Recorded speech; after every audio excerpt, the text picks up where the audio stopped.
اعوذ باللہ السمیع العلیم من الشیطان الرجیم من حمزہ ونفخہ ونفثہ۔ بسم اللہ الرحمن الرحیم۔ سورہ بقرہ کی آیت نمبر 105 سے لے کر 107 کی تفسیر چل رہی ہے۔ غرض یہ کہ اللہ تبارک و تعالیٰ اپنی مصلحت اور حکمت کے مطابق جو چاہتا ہے کرتا ہے۔ کبھی ایسا بھی ہوتا ہے کہ اللہ تبارک و تعالیٰ عارضی حکم کو منسوخ کر کے اسی جیسا یا اس سے بہتر دوسرا دائمی حکم نافذ کر دیتا ہے۔ اللہ تعالیٰ اپنی مصلحت اور حکمت کے تقاضوں کو پورا کرنے کی پوری قدرت رکھتا ہے۔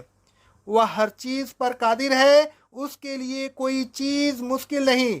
وہ مقدر اور با اختیار بادشاہ ہے۔ لہو ملک السماوات والارض، آسمانوں اور زمین کی بادشاہت اسی کے لیے ہے۔ اسے اختیار ہے کہ وہ اپنی مملکت میں جو حکم چاہے نافذ کرے اور جس حکم کو چاہے منسوخ فرمائے۔